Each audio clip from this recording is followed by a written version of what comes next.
Hello, welcome, good evening, everyone. We welcome you all for this live webinar, Recent Advances in Hematology 2024. For the welcome and context setting mode, we would like to invite Dr. Ankur Mittal sir.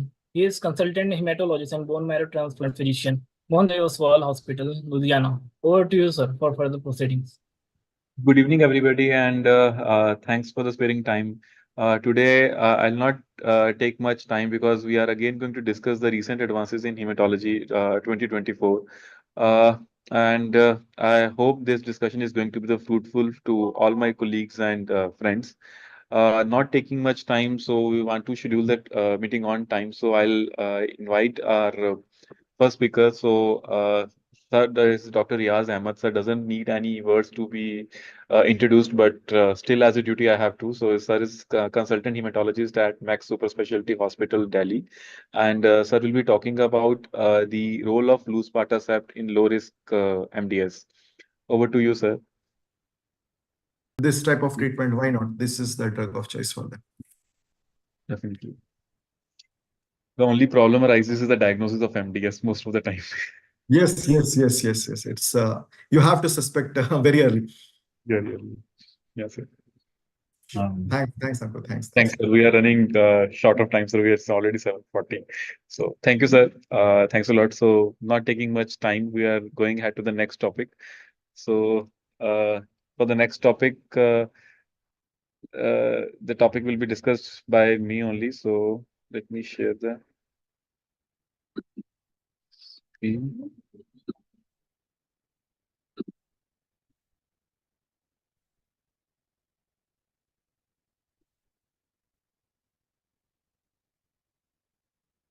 So I'll be discussing on the recent updates in the treatment of relapsed or refractory B cell adult acute lymphoblastic leukemia. Uh, So as we all know that B cell ALL, this slides has been provided by me by the Pfizer company, and I'll be discussing the slides the same which they have said shared with me. So we all know that the ALL is something which does well, but whenever it's a relapse, so the we are limited with the options and the prognosis are not very good. So these are the outcomes of the patients in the first relapse by the UKLL ECOG 293 studies and LALA 94 study. So as we can see, the response rates are not very good. The overall survival is just 7% and 8% in both the studies respectively. And at the same time, the overall response rates in the survival is dependent on the response to the salvage therapy, and the overall response, overall survival in 224 patients with relapse during or after the chemotherapy, either in Philadelphia negative or or no CNS involvement patients. The response rates are not very high. So the complete remission rates are just 47% after 3 years, with a median of 3.3 months survival, and there was no CR after 3 years, and the median is 5.8 months. Whereas the patients who have undergone stem cell transplant, so it was 38% after 3 years, with the median of 14 months. So this is if we compare the conventional chemotherapy regimens which we have, and that regimens which yield the varying responses to the relapsed refractory ALL. So these are the various treatment regimens which were given, and we can see the response rates are not very high. The median age was young age, it's 33 or 34, but the overall survivors or the CR rates were just 44%, 47%, and 18% in after the first relapse, and after second relapse, it's around 18 to 12%. So we all know that the chemotherapy just not do much. The probability of survivor from the first relapse. So this is a myth that the second remission of the acute leukemia in adults, as we all know, the long term follow up, the response rates and the survival rates are not very high even after the second remission rates. So in the males, it is just 8% and 3% in the females, whereas patients who is post transplant or autologous transplant or allogeneic transplant, so there's matched sibling, just 23% response rates have been seen. So if we talk about the prevalence in adult or adolescent in ALL in India, so the proportion of ALL among the adult patients diagnosed with acute leukemia at responding reporting institutes from 16 Indian studies ranges between 7.3% to 57.8%. And the treatment protocols which we are using are different. So when the doctor is comfortable with which protocol they continue. So it's like MCP 84, 841, BFM 90, 2000, 2002, chemotherapy plus TKI, GMAL or hyperseroid. They are the commonly which were used. So the treatment outcomes of the ALL is the complete remission and the median overall survival in these protocols ranged from 46 to 91%, and the median overall survival is 7 months to 46 months, respectively. The overall response rates were between 24 to 57% within the median time of 9 to 24 months, and the bone marrow being the frequent sites of the relapse. So this is how whenever these patients have to undergo multiple times of the bone marrow, whenever the counts are low. So when the patients relapse, the post-relapse, the majority of the patients they opt for the palliative therapies. So these are the datas from 2018 and 14 from Jan and Abraham teams, and we can see the maximum number of the patients they opt for the palliation. So it's 23, and the 150 patients they opted for the palliation out of the one who have relapsed. And similarly, in the Jan 2008, 5% patients they opt for the palliation. So why why we need more chemo, more drugs for the latest treatments in ALL? Because of the chemo resistance, the MRD still positivity, the treatment related mortality, either because of the bimodal incidence or older populations. The improvement in response and the upfront and the salvage therapies post hypersever rituximab, I know versus the standard chemotherapies or the Belina or the CAR cells in the salvage modules. So, what is the ideal therapeutic target in ALL is one which has favorable antigenic features such as like lack of expression on normal cell, high density of antigen expression on the tumor cells, and high percentage of the blast expressing these antigens. So the molecules which are there, which can be discussed is like CD20, which is mostly presents by the Burkitt's B precursor cells in 80 to 90%. The CD19 by the B precursor or the mature BALL is about 95 to 100% of the patients. So in this we have Balinatumab bispecific antibody CD3 and CD19 engager or TISA glucel. Whereas CD22 is the B precursor of the mature BLL. As we can see, it is also present on 92 to 100% of the cells. So this is inotuzumab oxazamycin. So this is the molecule which we are going to discuss today, inotuzumab oxazamycin. So this is the Egbert linker 4 into 4 acetyl phenoxide. This is the molecule, the chemistry. So butonic acid with dimethyl hydrazide. So the average loading of calciumycin derivatives on monoclonal antibodies 5 to 6 moles of calciumycin per mole of monoclonal antibody for inotuzumab, and 100% monoclonal antibodies they conjugate. So how this molecule works? So CD22 is expressed in most of the patients. It's more than 90% of the cells in the BCLL. Inotuzumab binds to these CD22 receptors. So the autoantibody complex is internalized and rapidly upon binding to CD22. Once it is internalized, the calciumycin is released inside the tumor cells, and this is more potent than other cytotoxic chemotherapy agent. So this binds to the DNA, including the double-stranded DNA breaks, and development of DNA breaks is followed by the apoptosis of the tumor cell. So these are the various clinical data which we have, the phase 2 studies and the phase 1 and phase 3 studies is a multicentric or MD Anderson studies. So in which the dosings were finalized, which range from 1.8 milligram per meter square, and the overall response rates were 57%. So in 2013, the efficacy and the safety in all randomized and treated patients were 259. So in January 2015, so last patient was randomized. Total 326 patients were randomized in it, and the primary overall survival data analysis was done in 2016, and the pre-specified numbers of the events required for the primary analysis of OS is reached. In January 2017, the long-term analysis data cutoff came into the picture, which was published in 2019 in the Cancer publication. So CR and incomplete CR across the subgroups are randomized patients in 326 patients. And the overall response rates was more than 2 years after the last patients was randomized. And the safety for all randomized and the treated patients were set. So this is the Innovate phase 3 study in which inotuzumab versus the standard chemotherapy regimens were compared. So in these patients who are more than 18 years were enrolled due for salvage 1 or 2 therapy, and Philadelphia positive or Philadelphia negative patients were enrolled. There were two primary endpoints: was the complete remission or the overall survival. The key secondary endpoints were PFS, remission duration, stem cell transplant, safety, or MRD rate among the responders. So 1:1 randomization was done. Duration for the first remission more than 12 years versus less than 12 months. Sorry, 12 months, more than 12 months versus less than 12 months. And the salvage 1 versus salvage 2, age less than 55 years or more than 55 years were the pillars. So inotuzumab was given as 1.8 milligram per meter square per cycle. Zero point 0.8 is on the day 1 and then 0.5 on day 8 and day 15 onwards. The standard chemotherapy regimens which was given was a flag or Ara-C plus mitoxantrone or HIDEC. So the baseline characteristics in the both the arms were comparable. So as we can see, the age and the salvage status in both arms in inotuzumab and the standard chemotherapy regimens. So median age was 47 in both. If we compare about the less than 55 or more than 55, they were comparable. The sex and the race are also comparable. If we talk about the ECOG score, ECOG is also comparable in both the arms. And if we talk about the salvage status and the duration of first remission at the baseline, these two entities were also comparable in both the arms. In salvage 1, 73 patients and 69 patients in arm 2, whereas in less than 12 months, first remission status was also comparable, 62 versus 71.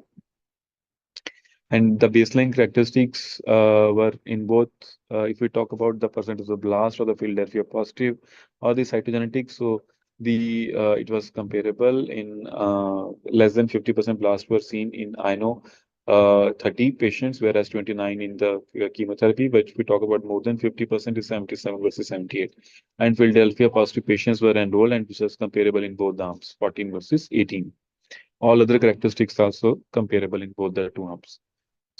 But if we talk about the treatment in terms of the response and the molecular remission rates among the responders, so the complete remission rates in both arms, most of the patients achieve CR and CRI in cycle 1 of inotuzumab, that is 73%, as compared to the other arm, which was 29%. So the difference of 51% was there. And if we talk about the MRD activity, so it's around 50% difference has been seen in both the arms in inotuzumab versus standard of chemotherapy. So the response according to the stratification factor, if you talk about, the both were comparable, and the patients, all the factors they favor the inotuzumab arm, despite of the patient's age or the disease-free remissions less than 12 or more than 12 months, the first salvage or second salvage, or despite of the age of the patient. So they all favors the inotuzumab. And if we subgroup analysis of these patients, so in terms of the peripheral blast or the bone marrow involvement or CD22 expressions, so they all were similar in both the arms. So sorry, they all favors the inotuzumab arm as compared to the standard of chemotherapy. So there was hardly any factor which decides the treatment. So all patients were responded to the patients who have received inotuzumab. So in the ANNOVATE arm, long term, the treatment response and the proportion of the patients who were MRD negative.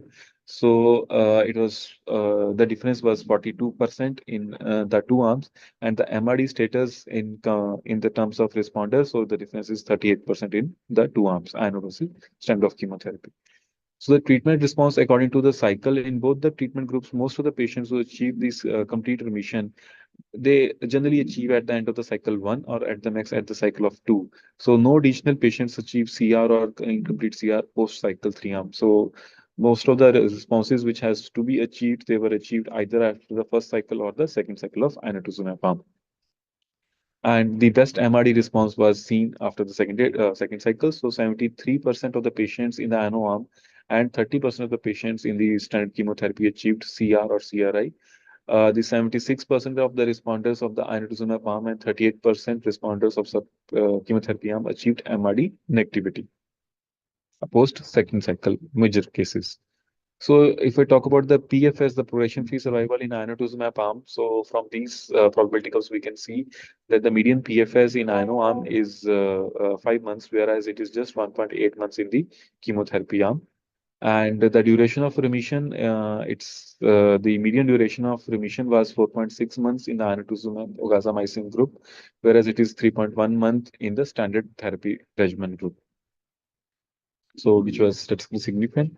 So if we talk about the LOHCT, so 9 patients in the inotuzumab arm, they proceeded to the hematopoietic stem cell transplant after the additional treatment, and versus 18 patients in the standard chemotherapy arm. But 5 patients in the INO arm, they proceeded directly to the hematopoietic stem cell transplant without achieving the CR or CRI versus 1 patient in the standard chemotherapy regimen. So the long-term OS, if we talk about the long-term OS analysis has shown that the surviving patients have been followed for minimum 2 years, and the 2 years probable is the survival probability is higher in the inotuzumab arm. It is 23% versus 10% in the standard chemotherapy arm.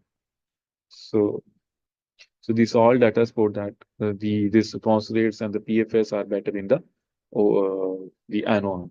So now on the long-term follow-up, if we talk about the overall survival, the median duration of the follow-up for all the patients was 7.5 months in the inotuzumab group, whereas it is 5.4 months in the standard chemotherapy group. So if we extend it or pre-populate it, we can see the 3-year survival was 20% as compared to 6% in the standard chemotherapy group.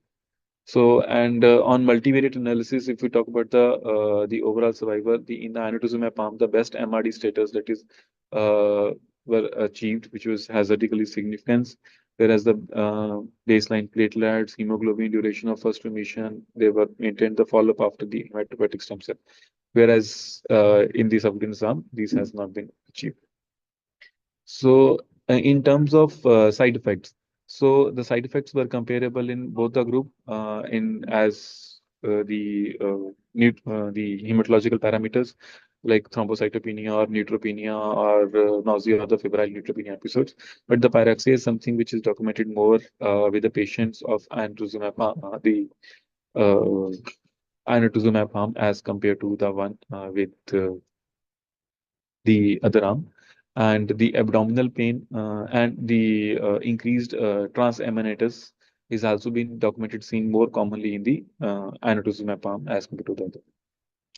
So the myelosuppression, the weekly administration of inotuzumab is there. So I know be safely administered as an outpatient prophylaxis and may be preferential in the settings of COVID-19 as inoduration. The burden of hospitalizations has been compared in the both arm. The median hospitalization day per patient is 7.6 months versus 18.4 months in this anno versus the standard chemotherapy arm. So it is better to have anatuzumab. So these are the differentials in first, second, and third, fourth, sixth cycles. So, does the salvage status matter? So, yes, the impact of salvage status it matter. So, the complete remotion rates were better in salvage 1 as compared to the salvage 2. The MRD inactivity is also comparable. It's better in the first and second.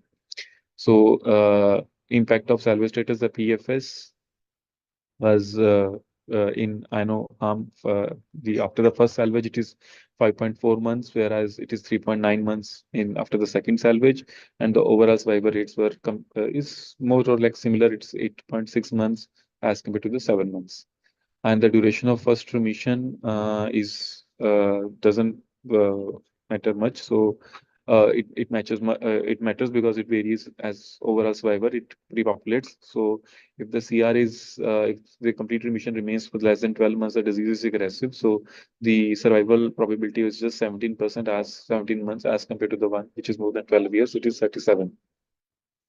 So similarly, the salvage status, the 18 months post probability, the S1 is 43 and S2 is 35, comparable. So, and the overall survivor, those who have proceeded to hematopoietic stem cell transplant, the post-salvage, if INO is used as salvage 1 and directly transplanted, so the 24 months survival probability is 45 months as compared to who have not proceeded to hematopoietic stem cell transplant. And even post the second salvage, those who have directly proceeded to hematopoietic stem cell transplant, it is 37%, 37 months as compared to 7.8. So how important the MRD? MRD is very important, as we all know. If the MRD negativity is there, the overall survival is better. It's 14 months as compared to the one in which MRD positive is just 7 months. And does this MRD affects the hematopoietic stem cell transplants? The answer is yes. The patients who are MRD negative, who have undergone the transplants, the overall survival are better. It is 19 months as compared to the one who are MRD positive. and have undergone the stem cell transplant versus 11 months. So the disease burden in the bone marrow blast percentage, the response rates were comparable in the arms which have blast percentage less than 50 or more than 90 or 50 to 90. The response rates were good. But if we talk about the MRD status, so MRD status is better in the terms in patients who have received 50 to 90% of the bone marrow blast, but still it is more or less the same. If we talk about the CD22 expression, there were hardly much difference in terms of CD22 expression and anituzumab response. And similarly, the MRD negativity results were there hardly. So, if in Philadelphia positive patients, these response rates were comparable as compare the standard chemotherapy regimen. So, it's better in the inotuzumab arm. And similarly, if we talk about the stem cells, as we have already discussed, it's better if the patients undergo hematopoietic stem cell transplant. The overall survival are better in the patients who have undergone hematopoietic stem cell transplant. The role of remission status and the prior transplant in patients who receive inotuzumab ogasamicin. So in this study was phase 1 10-10 or phase 3 study. The patients were relapsed refractory ALL. So this post-transplant survival for the patients who have received inotuzumab and proceeded to alloimmunization. So again, those who have undergone the allo stem cell transplant, the response rates are better. They maintain the median overall survival is better in these patients. More or less, the number of cycles, they doesn't matter much. So most of the patients post second cycle of inotuzumab, those who have achieved MRD, they proceeded with the transplant. And similarly, the post-transplant survivals, the response rates, those who have received less than means 2 or less than 2, the response rates, the events during the transplant are less. So the NRM is 57 at 100 at 100 days. Whereas if those who have received more than 2, the mortality is higher, it's 25%. As we all know, because of why this is so, because inotuzumab causes VOD, the duration of study treatment, the VOD, and the obstructive disease of any grade occurs in 3% of patients who have received inotuzumab, and the median time of VOD onset was 16 days. The post-hematopoietic stem cell transplant occurrence of VOD is 22%. So 43% patients in the INO arm proceeded to hematopoietic stem cell transplant directly after the treatment, compared with the 18%, 11% in the standard chemotherapy. So incidence of VOD is high in the patients, those who have received inotuzumab pump, as compared to the patients who have not received this. So the diagnostic criteria as per the EBMT guideline is the increased bilirubin more than 2 from the baseline, painful hepatomegaly, weight gain more than 5%, or ascites. And the later onset is histologically proven, or 2 or more of the following criteria like bilirubin more than 2, painful hepatomegaly, weight gain, or ascites, or with hemodynamic. How to prevent or monitoring the VOD is a regular monitoring of LFTs, AST, and bilirubin or alkaline phosphatase. And to preventing the hematopoietic, we can add deoxycholic acids. We can avoid the conditioning regimens with alkylating or TAPA, and hematotoxic azoles can be avoided. So these are the molecules. So, in the overall summary, if we talk, inotuzumab is superior to the standard chemotherapy with regards to the remission rates and the survival, the reduction in the number and the duration of hospitalization. Treatment with inotuzumab, so direct allo HCT is a subsequent remissions after the successful treatment of the patients with relapsed refractory ALL is associated with a favorable outcome compared with the delayed transplantation. TBI containing conditioning regimens might be superior compared with the non-TBI containing regimens, but no evidence that MAC is better than the RIC in the patients with ALL with MRD negative status prior to the transplantation. With inotuzumab, most of the VOD and SOS occurs in the post-HCT setting, and minimize the number of cycles of inotuzumab prior to the hematopoietic stem cell. And expert panel reviews on the management of important adverse events associated with inotuzumab has been published. So if we talk about the recent updates, so these are the two studies I would like to discuss. Inotuzumab in relapsed refractory ALL setting. So this is a UK-based multicentric retrospective study to evaluate the disease response, OS, and to describe the safety events and the post-INO treatment in the patients with relapsed refractory. So the inclusion criteria are relapsed refractory ALL, age more than 18 or older, initiate the inotuzumab between 2019 and assess the anatuzumab by NHS Commission or compassionate use or private. So in this, the baseline demographic features are like this. The baseline demographic has complex or other recorded liver diseases. So prior therapies, hematopoietic stem cells has been given to 18, 31% patients and Valina in 14% patients. And these are the response rates. 69% patients, they achieve CR or CRI. Of the 18 patients with CR or CRI response, 14 were evaluable for MRD status, and out of which 79% patients achieved negativity rates. And if we talk about the survival, the median overall survival in all patients was 11 months. The median overall survival was longer in the patients with 22 months versus without hematopoietic stem cell transplant was 6.6 months. The median overall survival was longer in patients in the first remission as compared to the second relapse. So the subsequent treatment safety outcomes is they have post-ANO discontinuation hematopoietic or CAR cell therapies. So they have concluded that in this UK-based review study, the response rates, MRD negativity at level of 10 minus 4 overall survivor and the safety profile were broadly consistent with the established profile of inotuzumab in the published phase 3 Innovate study. And the next study which I would like to discuss is the outcome of relapsed refractory acute B cell leukemia in the patients with extramedullary disease involving the inotuzumab.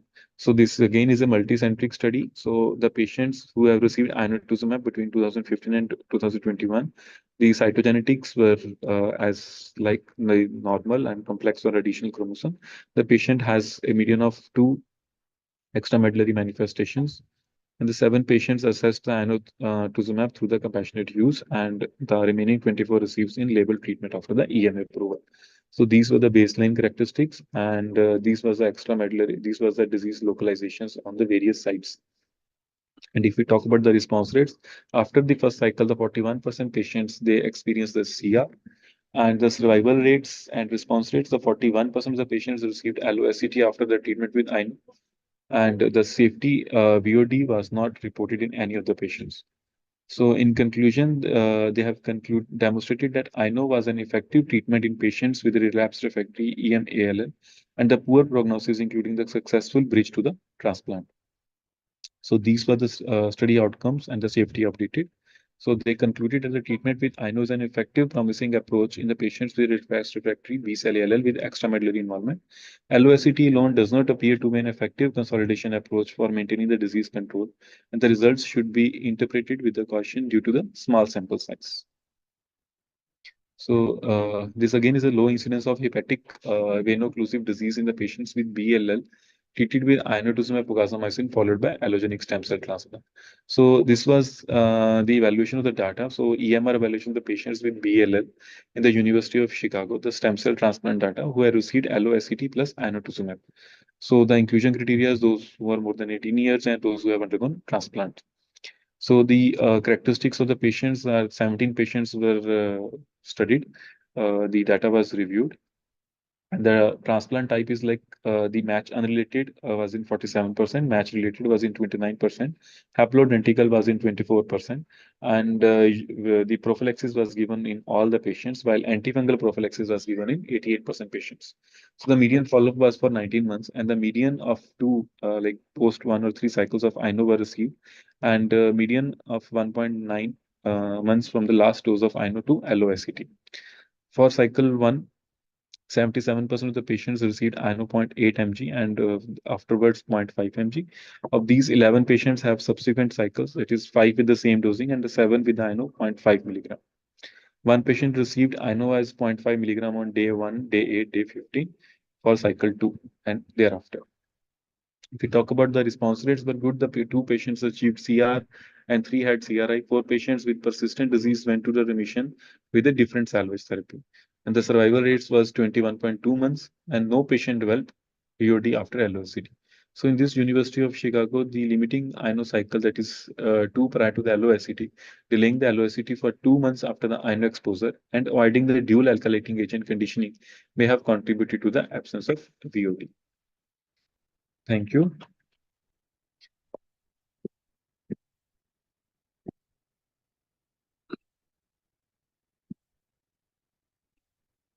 Um,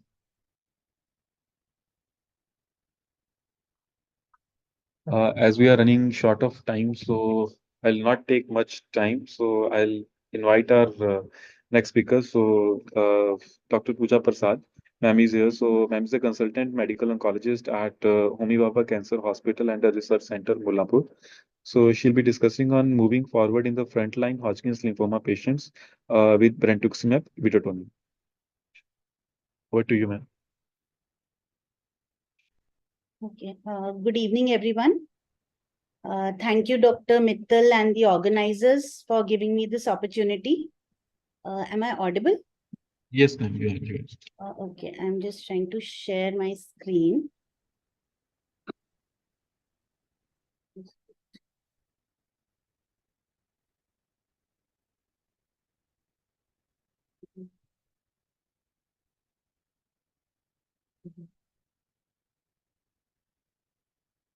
Okay, I'm unable to share my screen. Just a second.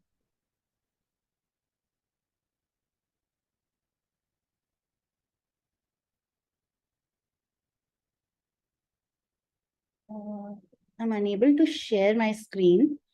So I've opened my PPT. Abhimanyu, can you help the ma'am? Or anyone else can share the screen? Is Sure, it sir. visible now? Ma'am, kindly click on the share screen. Yes, I have done it. Is it visible? No? No, ma'am. Ma'am, if you can permit, we can share slide from our side. You can just say next slide will change this. Okay, let me just try once more. If it's possible, I'll do it. Otherwise, you can.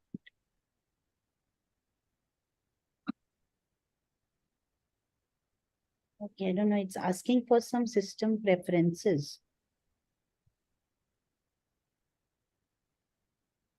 Okay, I think you can share the slide. There is some problem.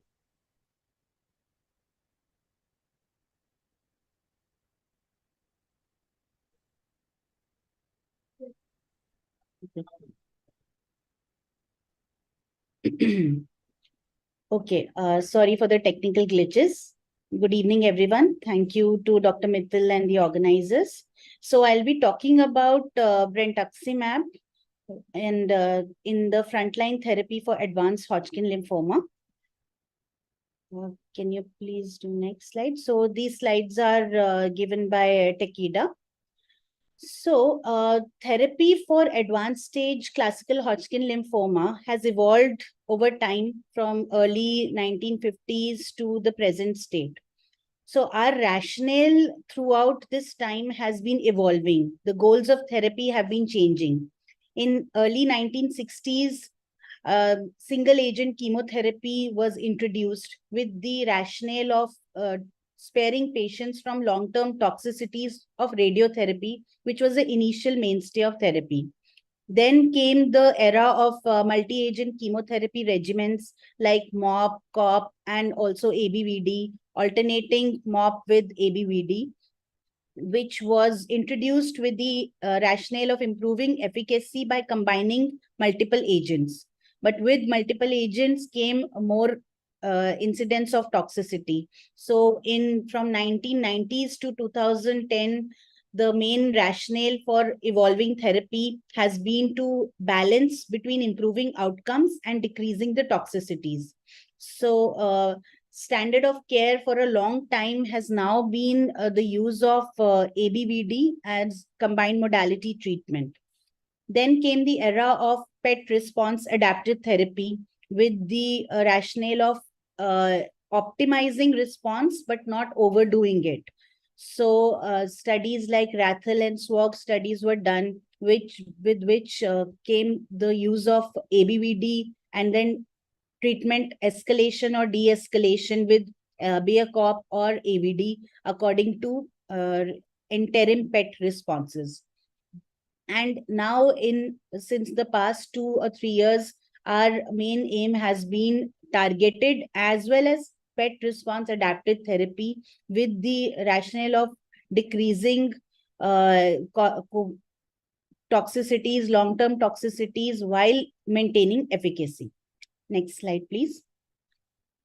So multi-agent chemotherapy regimens have been a mainstay of therapy in the first line, second line, as well as salvage treatment of patients with advanced Hodgkin. So for advanced Hodgkin, the standard of care for first line has been the use of either ABVD, adriamycin, bleomycin, vinblastine, dacarbazine, or the use of escalated Biacort. Next slide, please. And till now, globally, ABVD has been the most commonly used frontline regimen. So for advanced stages, we are going to focus on advanced stage. For advanced stages of Hodgkin lymphoma, either 6 cycles ABVD or 2 cycles ABVD followed by de-escalation with 4 cycles AVD by omitting bleomycin, or the use of 2 cycles ABVD with 2 to 4 cycles of escalated Biacort if PET response is not positive, or 2 cycles of escalated Biacort and then de-escalating to 4 cycles ABVD plus minus radiation has been the standard of care for a very long time. Next slide.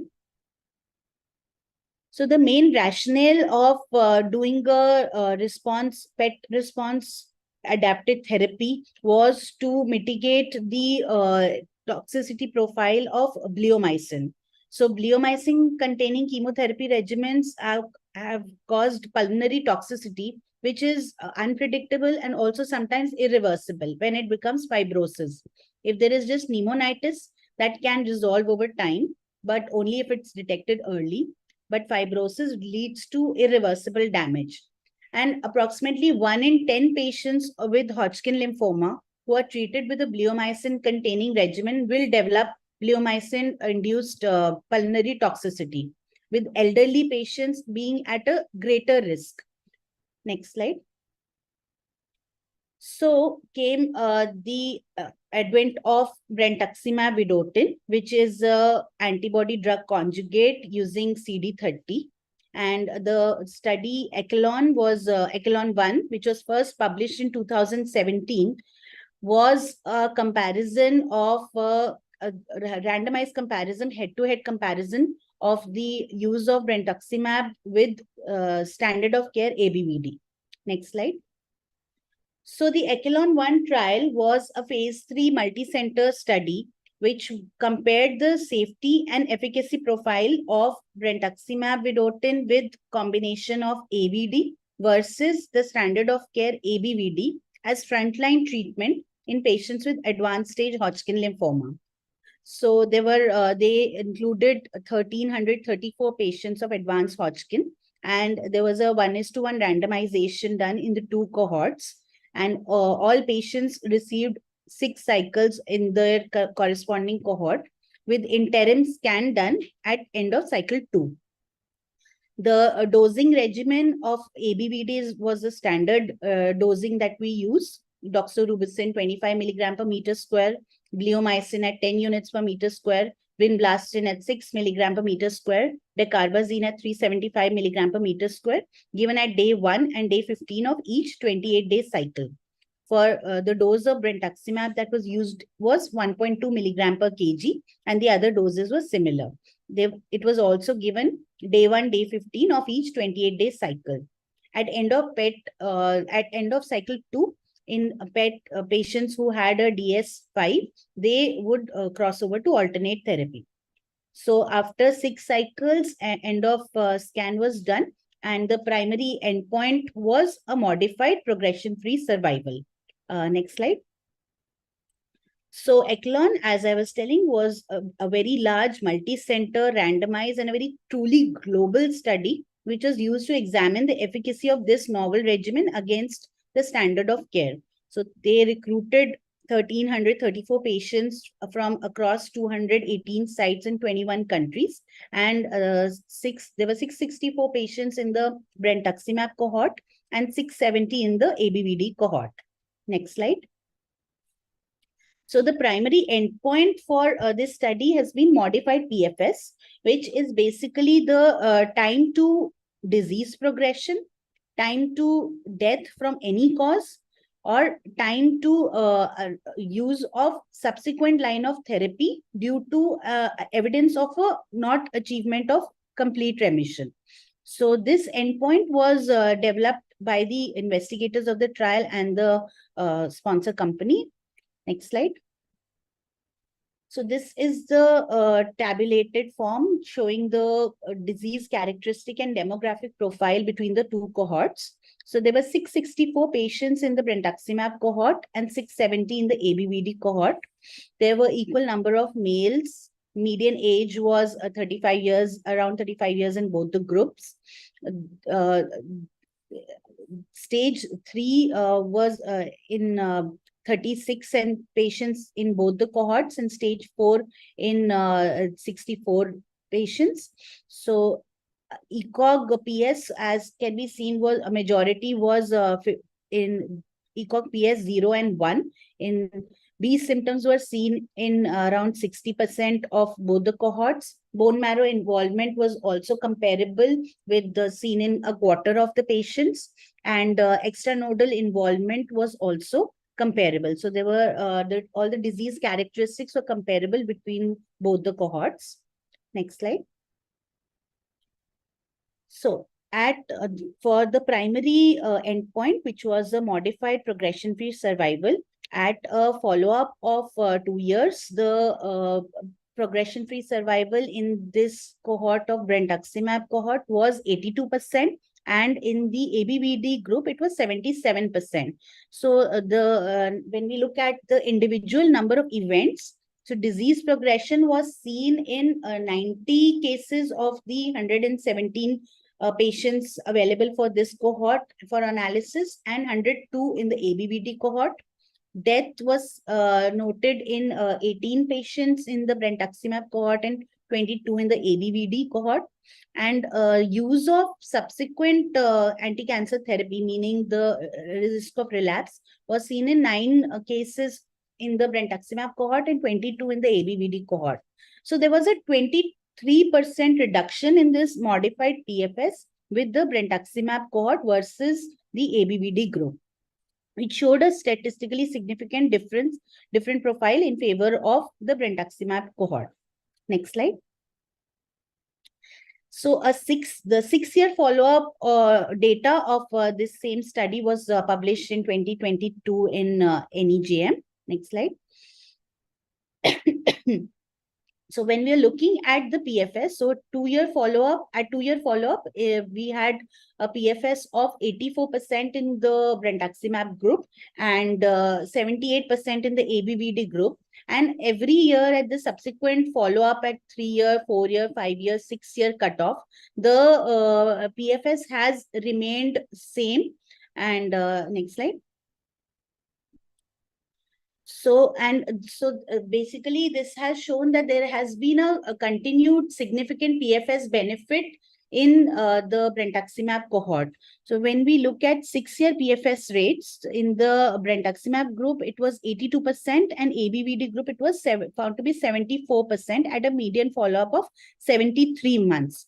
And the thing to note, which is not seen in many studies when we do a comparison between any novel agent, is that PFS benefit is seen, but OS benefit is not noted. But in this study, they found a 41% reduction in the risk of death, leading to a 6-year overall survival rate of nearly 94% in the brentuximab group.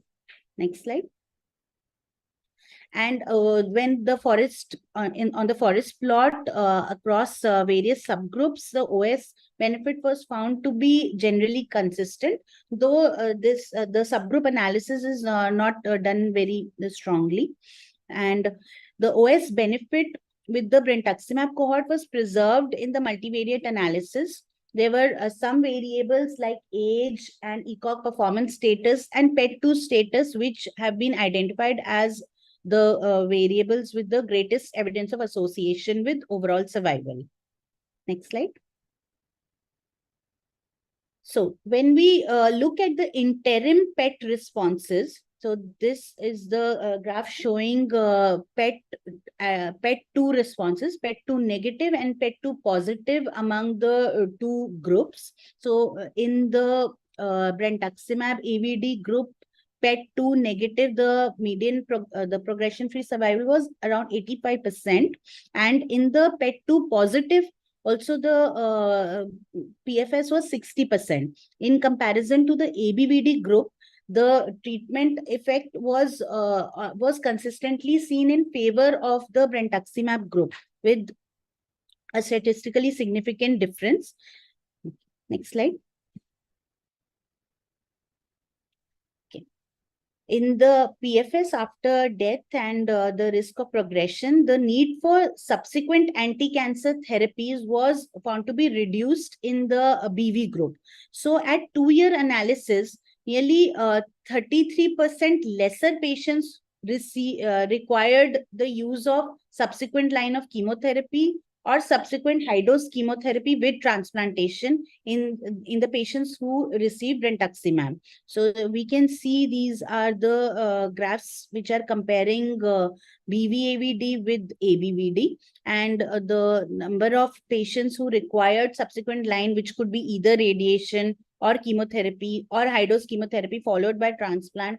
So that was significantly lesser. And the 6-year analysis also suggested that 14% lesser patients, fewer patients who received brentuximab required subsequent therapies as compared with the ABVD arm.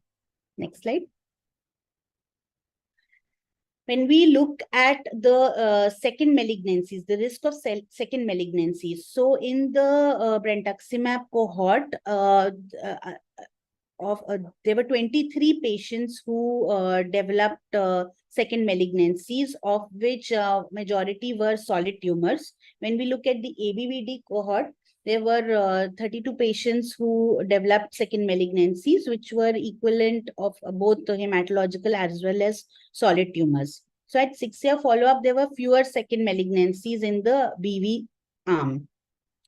And when we look at the rate of fertility in both the cohorts, so the number of reported pregnancies in female patients and female partners of male patients, there is not much substantial difference observed between both the arms. So of the 143 study participants, after 6 years, there were nearly similar patients who became pregnant. And among the pregnancies, there were no stillbirths which were reported. And all these pregnancies occurred after the completion of treatment. Though the fertility as well as hormone status and all the other gynecological obstetric profile were not formally assessed in this study, but on retrospective analysis, this is what they found. Next slide. Okay, coming to the side effect profile. So there is a difference in the side effect profile with the higher incidence of peripheral neuropathy, higher in the BV group. And of that, grade 3-4 neuropathy was seen in nearly 11% patients. Grade 1 neuropathy was seen in 36% patients of the BV arm. This was at 2 years. So when we look at 6 years, at 6-year follow-up, the incidence of grade 3-4 neuropathy was lesser, but it was less than 5% in comparison to ABVD arm, where it was less than 1%. So the incidence of neuropathy is definitely higher in the BV arm, more chances of grade 1, grade 2, but still in comparison to ABVD, that is a problematic side effect, though this has mostly continued to resolve over time and improve over time. Next slide.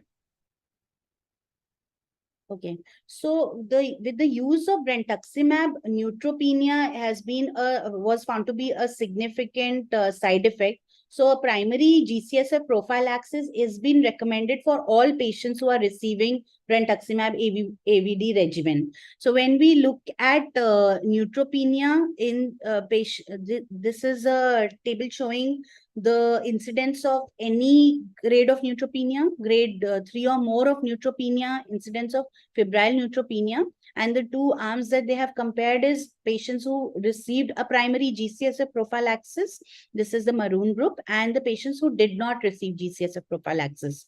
So with GCSF prophylaxis, the incidence of neutropenia and grade 3 neutropenia was lesser, and the incidence of FN and infections was also lesser. There were no neutropenia-related deaths which were noted in any of the arm getting neutropenia. So next slide. So primary GCSF prophylaxis has been recommended as to be used in the regimen when we are using brentuximab, because it also increases patient exposure to optimal activity, because with the use of GCSF, there is a reduction. There are fewer incidences of dose delays and dose reductions and decreased hospitalization rate, due to which the patient is exposed to optimal brentuximab activity, and which further contributes to a superior PFS. Next slide. Sorry. So when we look at the median PFS by GCSF prophylaxis administration, with there was a decreased risk of the modified PFS event by 26% in the BV group, whereas in the ABVD group it was 41%. So they have just summarized that use of GCSF with brentuximab will lead to improved efficacy. Next slide. So to summarize, OS, the ECHELON study basically sought to improve upon ABVD by replacing bleomycin, which is leading to all the pulmonary toxicity, with the novel agent brentuximab, shown to have significant activity in Hodgkin's. So at a follow-up of 6 years, it has demonstrated a significant PFS benefit as well as an OS advantage, which has seldom been demonstrated in the previous trials. ABVD is still considered as a standard of care, and it's because of the prohibitive cost of brentuximab, still we are using ABVD. Though we know that now for advanced Hodgkin lymphoma, BV will lead to a better PFS and a better OS. So in ABVD, the main issue has been with toxicities, mainly due to bleomycin pulmonary toxicity, and 20 to 25% patients being relapsing or being refractory to treatment. So ECHELON-1 at a follow-up of 6 years has demonstrated a significant OS advantage, with 41% decrease in risk of death and a manageable safety profile, mainly neuropathy being bothersome. And it represents the first regimen to improve upon the OS of overall survival benefit advantage of ABVD in a direct comparison. And it is also coupled with fewer second malignancies as compared to ABVD. Next slide. And so it is been ECHELON-1 has led us to change our frontline Hodgkin treatment, with the BV-AVD being the first regimen to show an improvement in OS. And because this is very important, because demonstrating this OS benefit has been quite difficult due to the ability to successfully salvage a significant proportion of patients who became relapsed refractory to frontline therapy.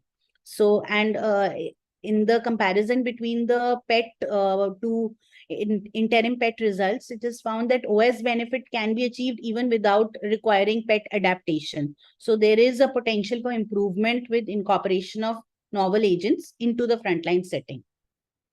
So with this, after this study, US FDA as well as the European Medicine Agency have approved the use of brentuximab for treatment of adult patients with previously untreated stage 3 or stage 4 classic Hodgkin in combination with AVD, and also as in patients who have high risk of relapse or progression post consolidation, transplant consolidation. Next slide. And currently, BV has been approved in India as well for use in combination with ABD for previously untreated advanced stage Hodgkin lymphoma. Next slide. So these are the prescribing information. Thank you. Thank you, Dr. Pooja, for the wonderful presentation on brentuximab vedotin. So I have one question means, are you giving brentuximab as first line or are you giving the options to your patients or not yet? So for advanced Hodgkin lymphoma patients, those who are affording or who have some financial compensation available, I am giving an option of a combination of BV with AVD. And we have one patient only right now who is receiving brentuximab, and we are waiting to see how he's going to respond. He had quite an extensive extranodal disease as well, and he is already on cycle 2. So let's see how he responds.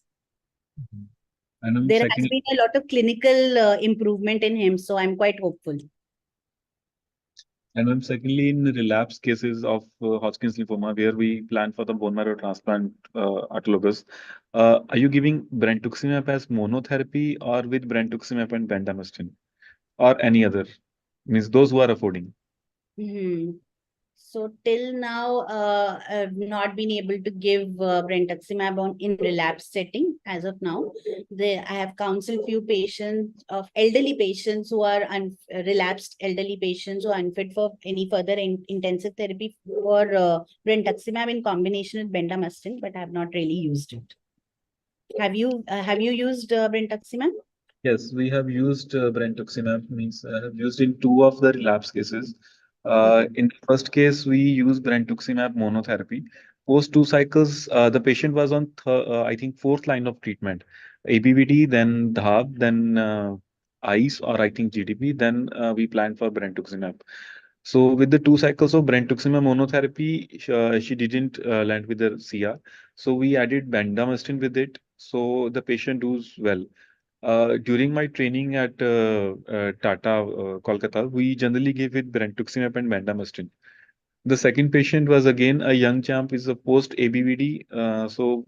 We planned for it's a primary refractory. It was not relapse. So we planned for brentuximab and bendamustine as first line because having that experience, and over there we were using with bendamustine.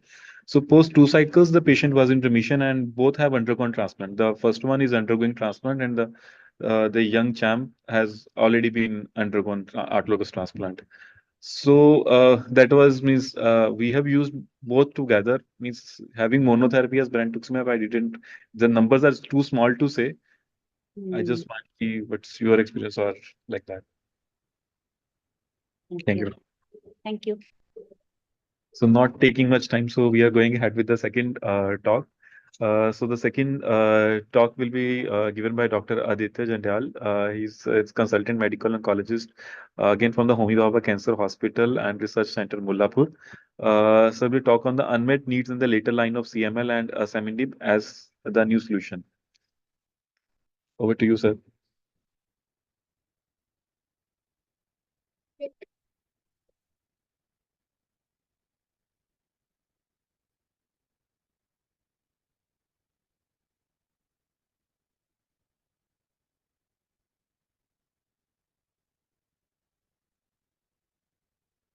Am I audible? Yeah, sir, you are audible now. Good evening, everyone. First of all, I sincerely thank Dr. Ankur Mittal and his team for the kind invitation to be part of this CME. And are my slides visible? Yes, sir, they are visible. Yeah. So thank you once again, Dr. Ankur. And in next 20 minutes or so, I'll briefly discuss what are the challenges that we still have in that domain of CML treatment, and how and when we are going to achieve those milestones. So these slides are provided by Novartis. I express my gratitude. And first of all, let's focus on the unmet needs in CML. So we all know that in past couple of decades there have been complete transformation in CML treatment as far as the choice of therapy is concerned, and there has been a complete overhaul in terms of treatment outcomes. The previously used drugs like busulfan, interferon, Ara-C, they have been replaced by tyrosine kinase inhibitors, and which have led to significant improvement in overall survival, which now matches almost that of age matched normal population. But over the last couple of decades, what we have also seen, that many of these tyrosine kinase inhibitors, they also have off target um, effects, and which ultimately lead to a lot of mild to moderate side effects, I would say.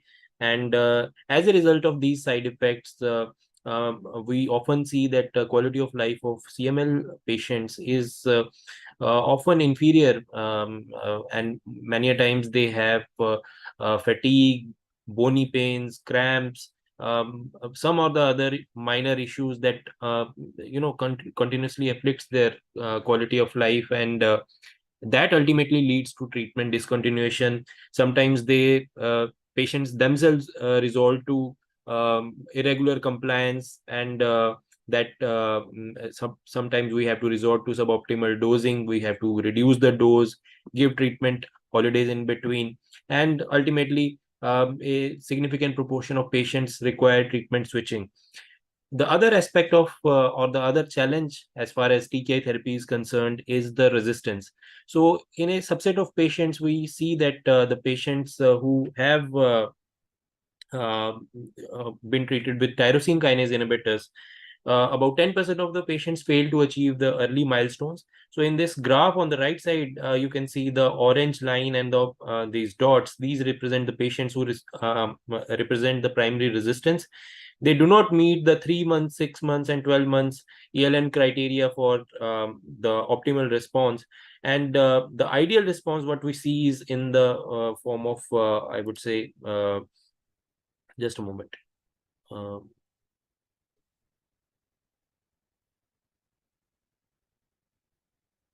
Yeah. Am I audible? Yes, sir, you are audible. Yeah, sorry. Yeah. So this green line actually represents the optimal response at 3, 6, and 12 months, and a subset of patients, when they achieve deep molecular response for 2 years or more, are eligible for treatment-free remission. And in between the orange line and the dots, they represent the patients who are in the warning zone, I would say. And sometimes these patients require second generation TKIs to achieve major molecular response. So to continuing with the two major challenges, the intolerance versus the resistance, as the primary reasons for treatment switching in major proportion of CML-CP patients. So these are the results from one of the large CML registries located in Quebec, where patients who were receiving TKI therapy as part of first line, second line, third line therapy, they were analyzed for the reasons for intolerance versus resistance, and it was found that the patients, the most common reason for treatment switching is TKI intolerance. And as I said, intolerance in the form of hematological toxicity, sometimes biochemical abnormalities, rash, edema, musculoskeletal pain, and sometimes patients developing some unusual side effects. And the lesser common cause of treatment switching is TKI resistance, and 10% of the patients have primary TKI resistance, and another 10% of the patients have secondary resistance.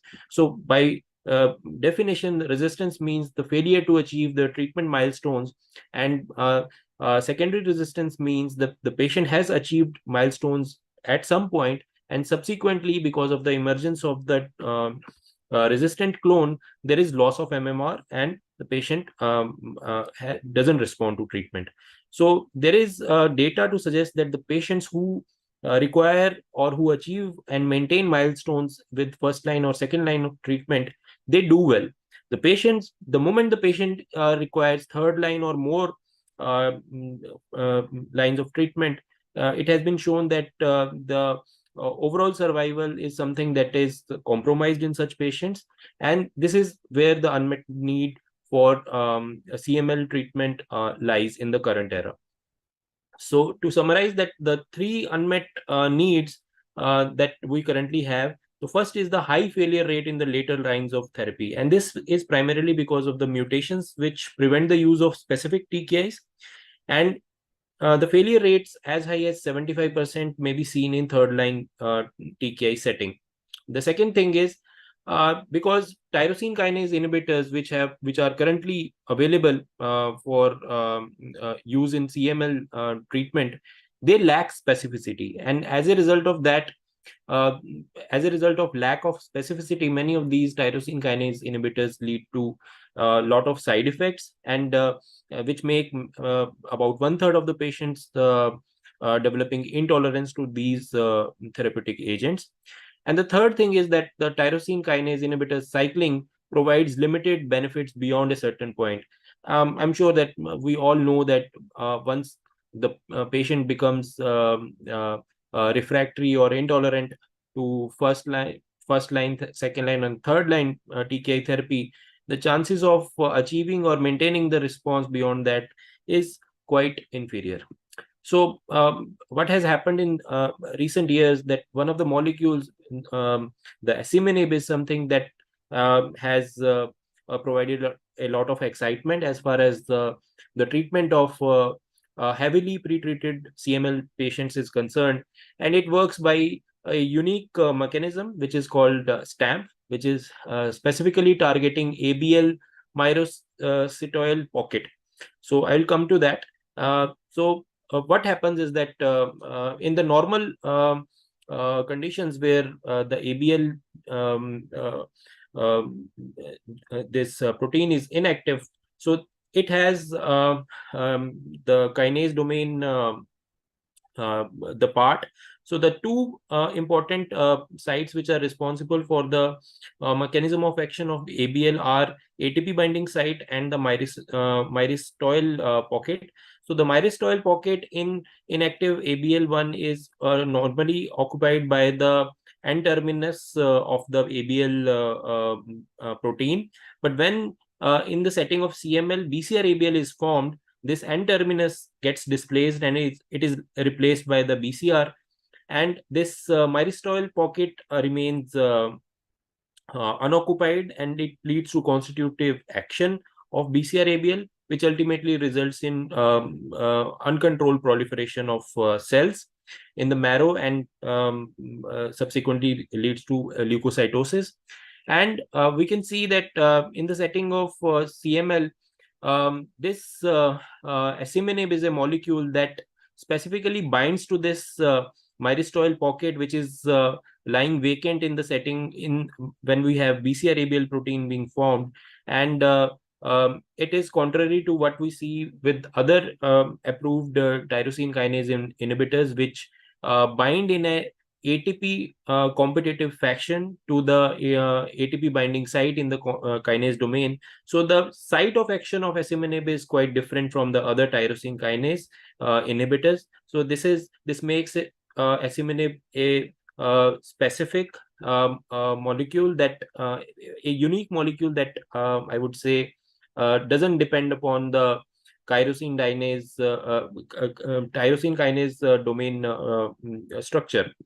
Another slide that summarizes the major differences between asciminib and the available tyrosine kinase inhibitors. Again, the asciminib binds to the myristoyl pocket, whereas the TKIs like imatinib, dasatinib, nilotinib, they bind to the kinase, the ATP binding site of kinase domain. The another unique aspect of asciminib is that it binds specifically to the ABL1. This myristoyl pocket, which is the primary site of action of asciminib, is something that is found in limited number of kinases, which is something different as far as ATP binding site is concerned, because we know that a lot of other enzymes like PDGFR and other tyrosine kinases, they have this ATP binding site being conserved. So that leads to off target side effects, or you can say the action of tyrosine kinase inhibitors. And this is one study where it was shown that asciminib selectively inhibits the proliferation of cells which are driven by BCR-ABL at even low concentrations, and it didn't affect the kinases which were located in other tissues. So let's focus on the phase 1 asciminib data, which was published by Tim Hughes group in NEJM in 2019.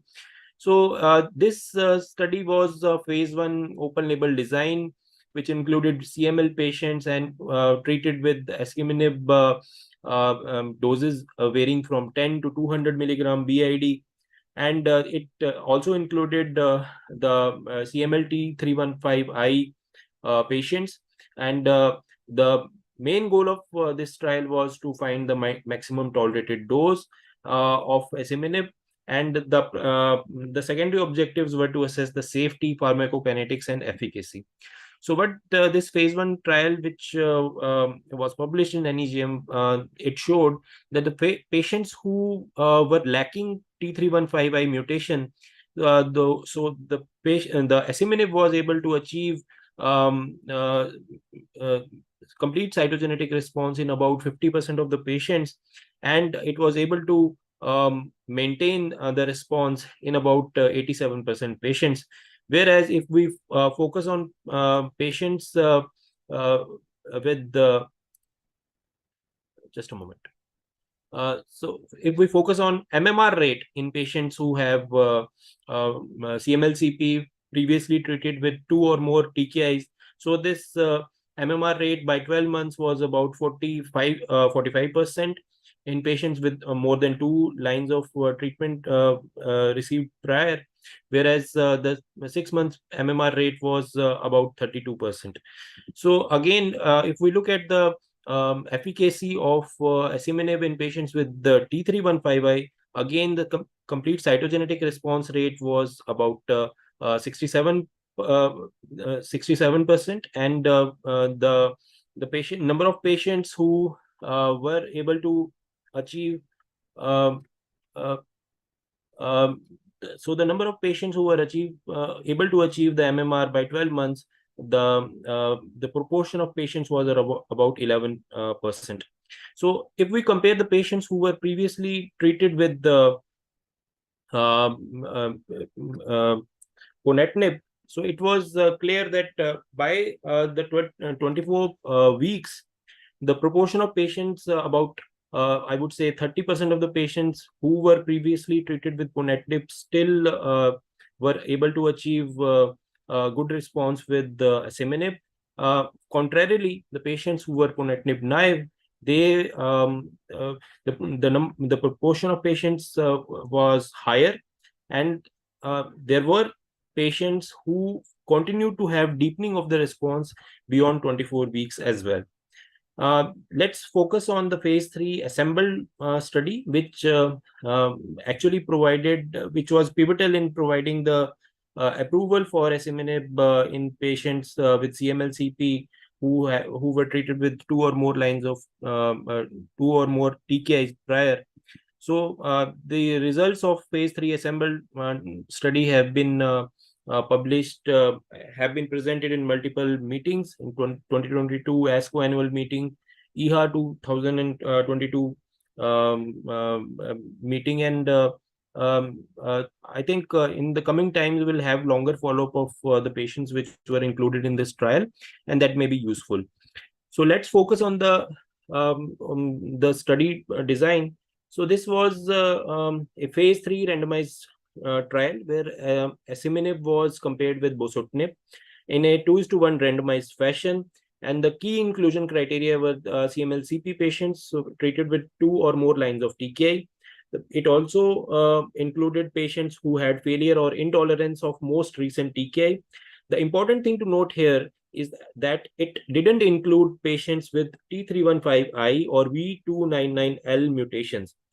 The reason being that the comparator arm here is bosutinib, and the time point when this trial was designed, um, uh, we know that bosutinib is not active in patients with T315I. So that was the reason why this patient population was excluded from this study. The interesting aspect of this trial was the primary endpoint. So this study actually asked a very tough question. So the MMR rate at week 24 in such a heavily pretreated population is something that is, I would say, it was quite bold on the part of investigators to keep this point as the primary endpoint. The key secondary endpoints were the MMR rate at week 96, and the other secondary endpoints were safety, tolerability, MMR, and the time to and the duration of MMR. So at baseline, the demographic and disease related characteristics were quite balanced between the two arms. So about 70% of the patients actually had the reason for discontinuation of last TKI was the lack of efficacy in majority of the patients, and about 30% of the patients had lack of tolerability. So majority of the patients included in this study had received 2 lines of prior TKI therapy. And if we look at the 24 weeks data cutoff, in the asciminib arm, about 60% of the patients were still continuing on treatment, which is almost double as compared to bosutinib. And the major reasons for treatment discontinuation were lack of efficacy in majority of the bosutinib arm patients. And important thing to note is that the proportion of patients having adverse events in bosutinib arm was also significantly high. The same relative, I would say, proportion was there at the 96-week data cutoff point, where about 53% patients in the asciminib arm were still on treatment, whereas about 20% only patients who were receiving bosutinib were continuing treatment at this point.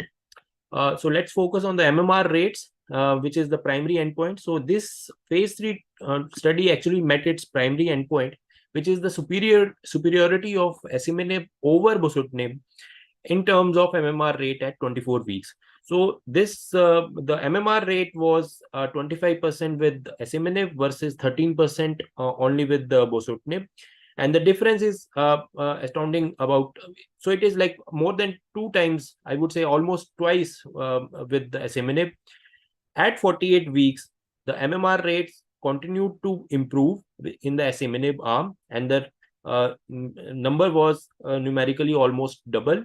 And again, at 96 weeks, we see that asciminib, the patients who received asciminib, they continue to have superiority in terms of MMR rate. So this diagram again shows that the cumulative incidence and duration of MMR by 24 weeks was about 25% with asciminib, which is more than 2 times as compared to bosutinib. And the separation of curves is something that we see as early as 12 weeks. The superiority again was maintained at 48 and 96 weeks, and this is something that actually clearly states or clearly highlights the superior efficacy relative to bosutinib in this heavily pretreated group of CML patients. If we look at rates of BCR-ABL less than equal to 1%, so if we look at other studies, this is an important milestone that has been associated with the better survival outcomes in multiple studies and roughly correlates with complete cytogenetic response. So again, at week 24, this BCR-ABL less than equal to 1% rate was higher with asciminib, almost more than 2 times, which sustained, or I would say the superiority was maintained again at 48 and 96 months. And if we look at deep molecular response, MR4 and MR4.5, so this rate again the deep molecular response rates continued to be higher with asciminib than bosutinib, and with majority of the patients who achieved MR4 with asciminib also achieving MR 4.5. So this superiority was maintained at 24, 48, and 96 weeks. So if we look at the time to treatment failure in phase 3 assembled study, so by the data cutoff, there were fewer patients who experienced treatment failure. So if we look at the numbers in terms of absolute numbers, so about 80% patients in bosutinib arm, they experienced treatment failure, which was significantly worse as compared to asciminib, which was about 50%. And the median time to treatment failure was substantially longer with asciminib, which was about 2 years as compared to bosutinib, which is clearly reflected in terms of this sharp, steep dip in the blue line, which is represented by the bosutinib. So the same is true for the event-free survival. So the proportion of patients who were event-free by 2 years was 57% with the asciminib, and a quarter of patients with the bosutinib were event-free, which is the number, again, I would say double as far as asciminib is concerned. And the median time to event was not reached with asciminib, whereas it was about 6 months with bosutinib. So one of the criticism that this trial faced was actually regarding the comparator arm. So the dose of bosutinib used in this study was 500 milligram OD, and we all know that bosutinib is a drug that is not very easy to tolerate in majority of the patients, even at 400 milligram. So when this trial was registered, the dose of bosutinib which was committed by the investigators was 500 milligram OD, and as expected, the GI side effects with bosutinib were more, and that was primarily the reason why the treatment discontinuation rates with bosutinib in the comparator arm were significantly higher as compared to asciminib. Nevertheless, I would say that most common adverse events leading to treatment discontinuation didn't change since the primary analysis, and it included thrombocytopenia and neutropenia with asciminib in only a very small number of patients, less than, I would say, 5%. And the main reasons for treatment discontinuation in bosutinib were GI side effects, transaminitis, and other TKI, I would say the class-specific side effects. So the most common, this again slide focuses on the most common adverse events with the two agents. So as you can see on the left-hand side, the thrombocytopenia and neutropenia is something that is comparable between the two class of drugs. But if you look at diarrhea, it is numerically and significantly much higher. Nausea, rash, vomiting, increased liver enzymes, they were seen in significantly higher number of patients who were receiving bosutinib. Again, one of the important, I would say, the interesting aspect is the incidence of arterial occlusive events. So in total, about 8% of patients in the asciminib arm actually received developed arterial occlusive events. But there is the major caveat in analyzing this outcome in this assembled study was, since most of the patients were receiving these two drugs after previously being exposed to other TKIs like nilotinib and dasatinib, so it is like difficult to pinpoint, and I would say it is difficult to flash this safety signal and attach it particularly to these agents, because this is a major confounder. The same thing is true for these 8 patients versus 1 patient, because most of these patients either had significant cardiovascular risk factors at screening, or they had received the TKIs like nilotinib and ponatinib previously, which we all know they are associated with higher incidence of arterial occlusive events. Again, one of the interesting aspect, another interesting aspect was whether it was hematological toxicity or non-hematological toxicity. The major side effects that were seen were actually confined to the initial 6 months of treatment. So this is again something unique. the patients who were able to sustain, or the patients who were continued on asciminib beyond 6 months, they were seen to have well tolerated overall treatment course, and they did well in terms of BCR-ABL quantification. So again, for non-hematological adverse events with asciminib initially presented within the first 6 months of treatment, and overall these adverse events rarely persisted beyond the initial time period of presentation.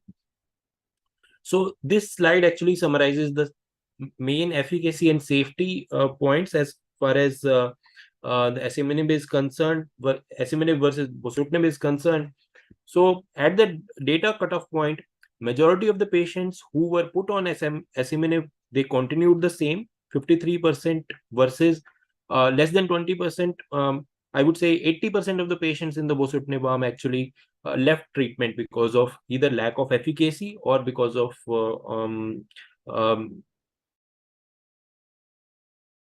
intolerance. And the MMR rate at 96 weeks, deep molecular response rates, or BCR-ABL less than equal to 1% rate, they were all superior with the asciminib arm.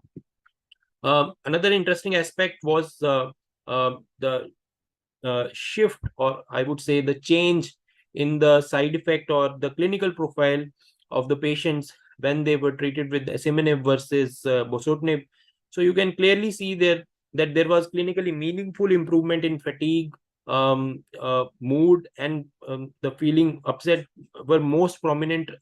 There was improvement as far as asciminib is concerned, but the patients who were treated with bosutinib, they had worsening, I would say, deterioration in terms of diarrhea, nausea, vomiting, and the appetite was worsened. So this was a paradox. The one set of patients were improving, whereas the other who were treated with the bosutinib they experienced worsening in all these symptoms relative to the baseline. So this makes actually the asciminib a particularly, I would say, lucrative option as far as elderly CML patients are concerned who have previously been treated with other TKIs, and where we know that they are having cardiovascular risk factors, or who already have a poor quality of life because of multiple reasons, and we can expect some improvement in quality of life and improvement in fatigue and other mood related changes when they are treated with asciminib. So this forest plot again shows that when we see the left hand side of 0, which actually favors asciminib, so most of the treatment variables, whether it is total symptom score, fatigue, GI symptoms, musculoskeletal symptoms, everything actually supports asciminib relative to what we saw with bosutinib in this assembled study. So to summarize, unlike other ATP competitive TKIs that bind to the ATP site, asciminib is the first and only BCR-ABL inhibitor that works by a unique mechanism of action, which is selectively targeting the ABL1 myristoyl pocket. And in phase 1 study, the MMR rate at 24 weeks was higher in ponatinib naive patients, and even 30%, I would say, previously ponatinib treated patients also showed meaningful molecular response. The safety profile of asciminib remains consistent with what at the time of primary analysis with the assembled study, and updated efficacy and safety results continue to support its use as a new treatment option in CML. Thank you.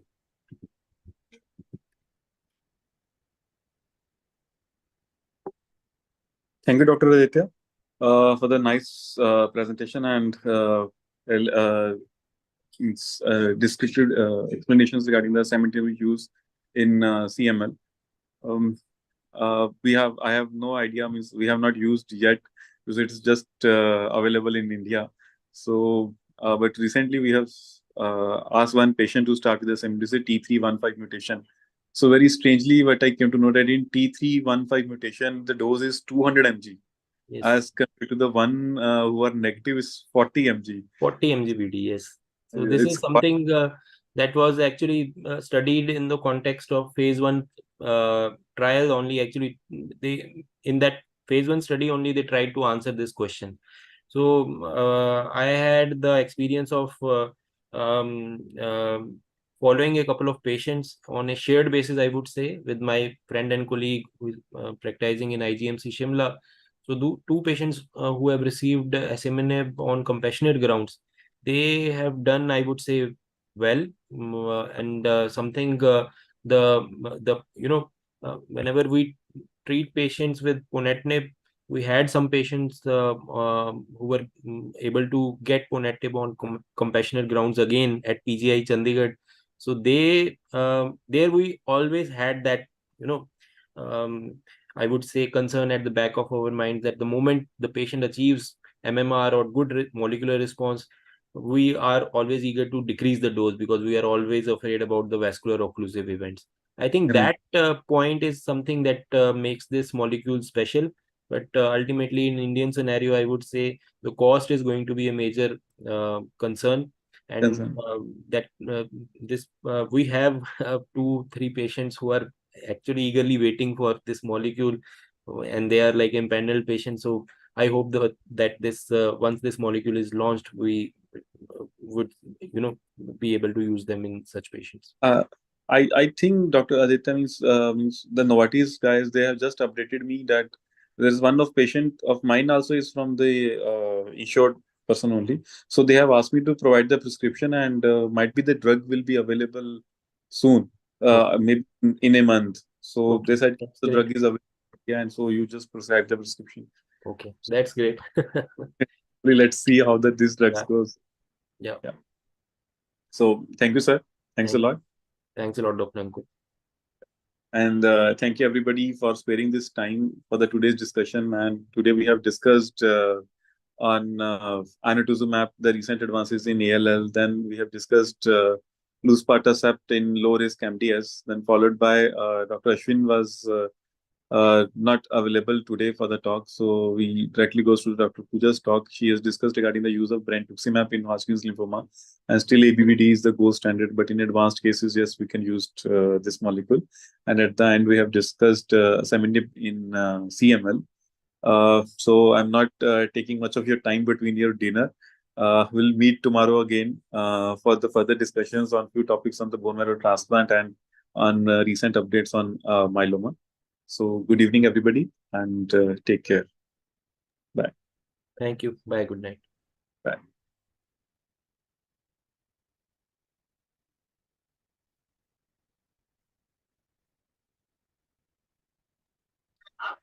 Thank you, sir. We can Thank close the meeting. you. फिर भी